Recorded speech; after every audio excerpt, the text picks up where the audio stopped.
প্ৰকৃত নাম শামসুল আলী, ভুয়া নাম প্ৰদীপ দাস।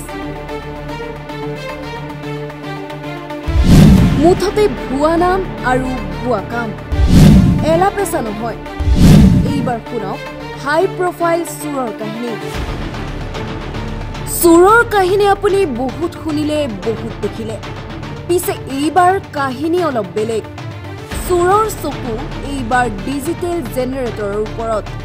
ভুৱা নাম লৈ দৰঙৰ খাৰুপেটীয়া আৰু চিপাজাৰ চকিয়াপাৰৰ এজনৰ পৰা ডিজিটেল জেনেৰেটৰ ভাড়ালৈ নি অন্তৰ্ধান হৈছিল দুই চুৰ।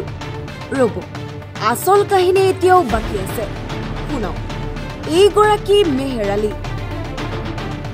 এইগৰাকী লোকৰ পৰা তেল ডিপু খুলিম বুলি শামসুল আলী নামৰ এটা লম্পতে ডিজিটেল জেনেৰেটৰ নিছিল ভাড়ালৈ।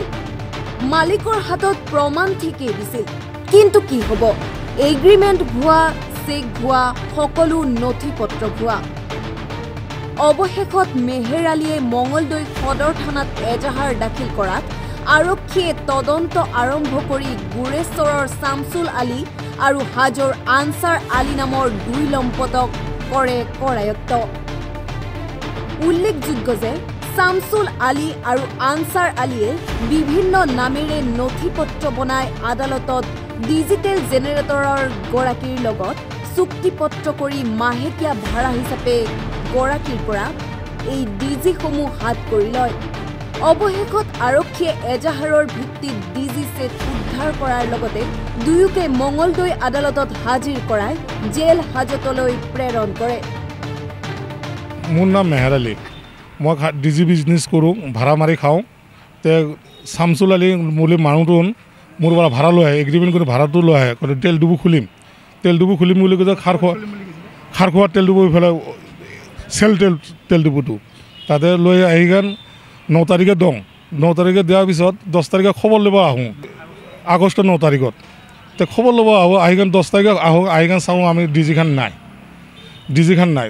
তাক মোক ফোন মাৰিলোঁ, ফোন মাৰি ক'লে ওদালগুৰি গ'লোঁ। ওদালগুৰি গ'লে তাতে আছে তোমাৰ ডিজি, আহা তাতে আছে। তাতে পৰা গ'লে গুৱাহাটীত গ'লোঁ। তাৰ পৰা মোবাইলটো ছুইচ অফ কৰি দিলা চুৰটো। তাৰ চুৰটো ছুইচ অফ কৰি দিলা। তে প্ৰতাৰণা বুলি ভাবিলোঁ। চেককেইটা দিছে তথাপি ভুৱা, এগ্ৰিমেণ্ট কৰিছে ভুৱা। তাৰ নথিপত্ৰ গোটেইকেইটা মোক ভুৱা নথিপত্ৰ দিছে। মোৰ লগত এগ্ৰিমেণ্ট হৈছিলে, এই ইহঁতৰ ভুৱা এগ্ৰিমেণ্ট এটা কৰি দিছে মোক। এপি দিছিলে বুলি কোম্পানী এটা দিছে, কুহিমা এনেকৈ কিবা কি লেখা, তিনিচুকীয়া এনেকৈ লেখা বুলি আছে।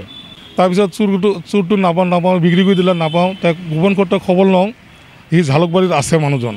তাক জালুকবাৰীত আমি তাক গোপন ক্ষেত্ৰত যাই তাক উঠাই আনো মঙলদৈ আমি আৰক্ষী বিভাগক আমি জনাওঁ। তাৰ ইহঁতৰ সহায় লৈ কেনে তাক উঠাই আনো আৰক্ষী ছাৰক আমি কৈ দিওঁ, OC ছাৰক আমি কৈ গেন। তাৰপিছত নিৰঞ্জন ছাৰে আৰু আমি মিলাই গেন মঙলদৈ থানাত OC আৰু নিৰঞ্জন ছাৰ SI ইমান ৰাতি দিনে কষ্ট কৰি গান আমাৰ মাল দুইটাও ৰিকভাৰী কৰি দিয়ে। সিহঁতৰ কৰায়ত্ব কৰিবলৈ সক্ষম হওঁ। তেওঁৰ নাম শামসুল আলী। শামসুল আলীক কৰায়ত্ব কৰাৰ পাছত আৰু এজন পদকীয়া কৰায়ত্ব হয়, তেওঁৰ নাম আনছাৰ আলী। আৰু এই দুইজন পদকীয়া কৰায়ত্ব হোৱাৰ পাছত পৰৱৰ্তী পৰ্যায়ত আমাৰ গুচৰীয়াসকলৰ সহযোগত আমি তেওঁলোকৰ পজেশ্যনৰ পৰা গুৱাহাটী আৰু কোকৰাঝাৰৰ পৰা দুটাকৈ চুৰি ডিজি জেনেৰেটৰ ছেট ইতিমধ্যে উদ্ধাৰ কৰিবলৈ সক্ষম হৈছোঁ।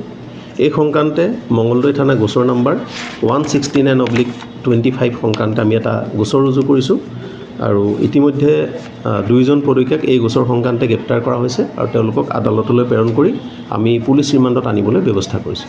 শামসুল আলীৰ ঘৰ হৈছে গুৰেশ্বৰত আৰু আনছাৰ আলীৰ ঘৰ হ'ল হাজোত। খুব পৰিকল্পিতভাৱে কামটো কৰিছে। তাৰ বাবে তেওঁলোকে গোটেই ফ্ৰডটোৰ সংক্ৰান্তত বিভিন্ন ডকুমেণ্ট ভুৱাকৈ প্ৰস্তুত কৰিছে আৰু তেওঁলোকৰ এই গেঙত আৰু ভালেকেইজন জড়িত হৈ আছে। আধাৰ কাৰ্ডত তেওঁলোকৰ বেলেগ নাম দিয়া আছে প্ৰত্যেকৰে। এতিয়া শামসুল আলীৰ ক্ষেত্ৰত তেওঁ প্ৰদীপ দাস নামটো ইউজ কৰি আছে। তেনেকুৱা ধৰণৰ তথ্য পাতি তেওঁলোকে ভুৱাকৈ বনাই লৈছে। এই ক্ষেত্ৰত আমাৰ তদন্ত চলি আছে, কাৰণ ডিজি বুলি ক'লে নহ'ব, তাত যিখিনি আছে তথ্য পাতি তাৰ CC ইঞ্জিন গোটেইখিনি চাই আমি মিলাব লাগিব। মিলাই নিশ্চয় আমি যদি তেওঁৰ হয়, তেওঁক সেইমতে আমি আদালতৰ জৰিয়তে আমি তেওঁক ডিজিটো দাবী কৰিবলৈ সুবিধা দিম। মঙলদৈৰ পৰা কিশোৰ কলিতাৰ ৰিপৰ্ট, টাইম 8।